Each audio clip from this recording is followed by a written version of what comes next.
Vamos a iniciar ahora con el teorema de superposición. En este caso el enunciado dice del siguiente circuito eléctrico calcular el valor del voltaje entre los puntos A y B. Es el mismo circuito que se analizó por el método de mallas, ya se analizó por intercambio de fuentes y ahora lo vamos a hacer por el teorema de superposición. Para aplicar el teorema de superposición, como el enunciado me dice que el efecto total en un elemento, en este caso entre los puntos A y B tengo un elemento, es igual a la suma de los efectos parciales que me produce cada una de las fuentes sobre dicho elemento. Entonces, está en función o depende de la cantidad de fuentes de excitación que tenga el circuito. En este caso tenemos 1, 2, 3, 4 y 5 fuentes de excitación.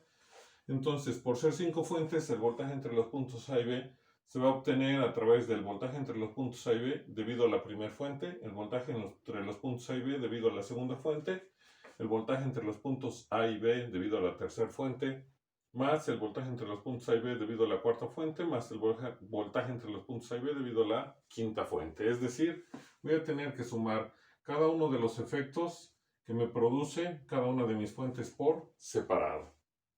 Para obtener primero el voltaje entre los puntos A y B que me proporciona la primera fuente, como no hay un orden, yo voy a iniciar en este caso de izquierda a derecha y entonces voy a considerar primero la fuente de voltaje para trabajar y todas las demás fuentes las debo de igualar a cero. ¿Qué implica esto? Que tengo una fuente de corriente y si yo le igualo a cero, aquí ahora en vez de la fuente de corriente se va a tener un circuito abierto. Se tiene una fuente de corriente, se iguala a cero y entonces en vez de tener esa fuente de corriente se tiene un circuito abierto.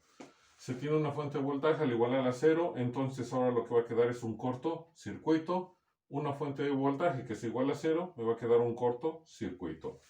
Ya igualé a cero todas las demás fuentes excepto la de 100 y entonces voy a tener este circuito eléctrico. A partir de aquí, yo ya puedo escoger cualquier método para resolver mi circuito. Podría haber aplicado mallas, podría haber aplicado un divisor de voltaje si se pudiera, reducciones, divisor de voltaje, leyes de Kirchhoff, ley de Ohm, mallas, nodos, cualquier método que me permita resolver el circuito que tengo aquí.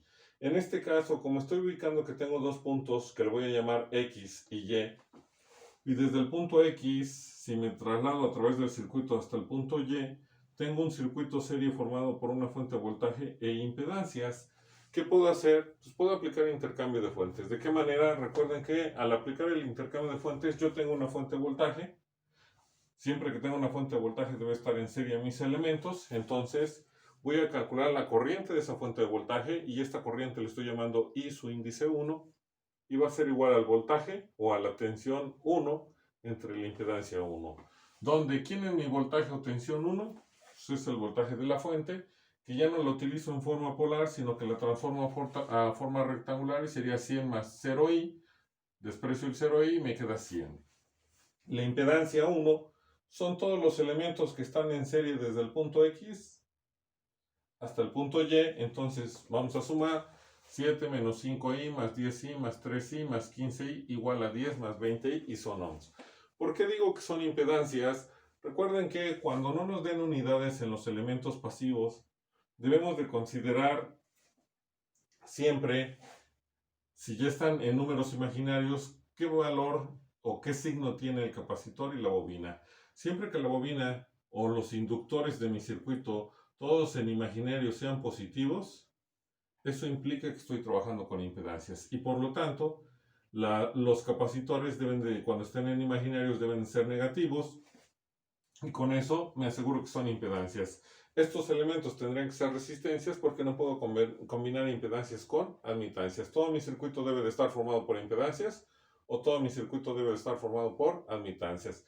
En este caso, al ser todos los inductores en imaginario números positivos y todos los capacitores al estar en imaginario son números negativos, eso me va a decir que mis elementos son impedancias. Es por eso que digo que tengo una impedancia 1 y las puedo sumar y me da 10 más 20i. Entonces aplico mi ecuación y tengo que en realidad es ley de Ohm. La corriente 1 va a ser igual a la fuente, que es 100, al valor de la fuente de voltaje, que es 100, entre la impedancia 1, que es 10 más 20i, y el resultado me queda 2 menos 4i y son amperes.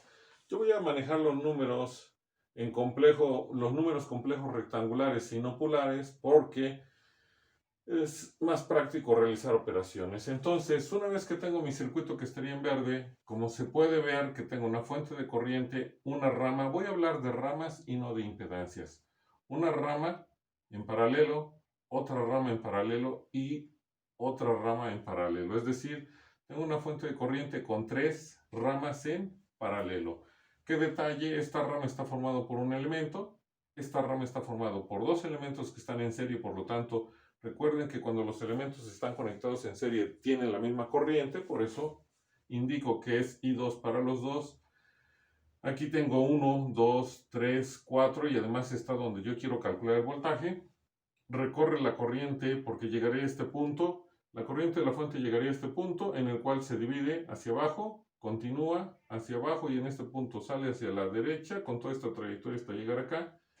Y después se van a unir, se vuelven a unir para salir la misma corriente. Entonces, mi corriente, por estar 3, menos 10, 40 y 2 en serie, es la misma. Por eso indico que desde este punto hasta este punto, la corriente es I3 para los 4 elementos.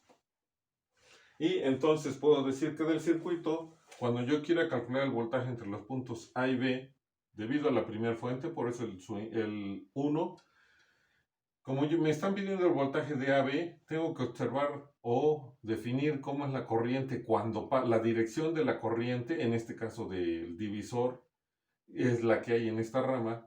Con respecto a mi caída de tensión es de A hacia B. Y la corriente cuando circula a través de la rama lo hace de A hacia B. Cuando la corriente del elemento con respecto a la caída de tensión que yo voy a obtener van en la misma dirección, el voltaje se queda con su signo o positivo. ¿Y cómo lo vamos a obtener? Sería la impedancia por la corriente. La impedancia que es 40i y la corriente que es I3.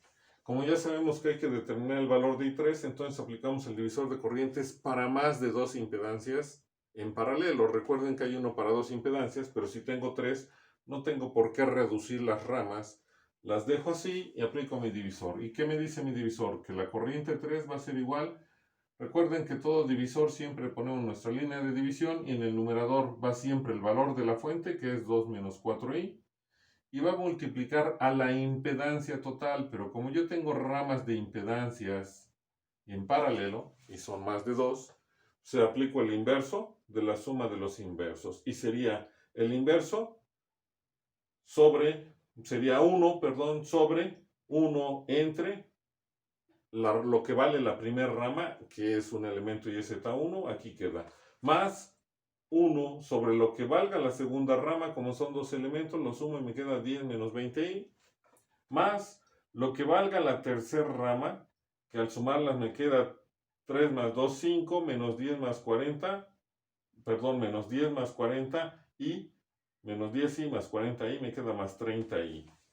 Eso va en el numerador y en el numerador me dice el enunciado que lo voy a dividir entre la rama, entre el valor de la rama, o de la impedancia si fuera el caso, en donde deseo conocer la corriente. La corriente que quiero es I3, el valor de mi rama donde circula I3 es 5 más 30i, por eso va en el denominador.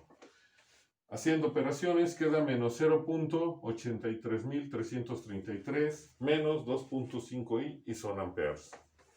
Entonces el voltaje entre los puntos A y B que me proporciona la primera fuente va a ser igual a 40i, porque aquí lo escribimos, por I3 que es menos 0.83333 menos 2.5i, y eso da como resultado 100 menos 33.3332 i, y ahora son volts.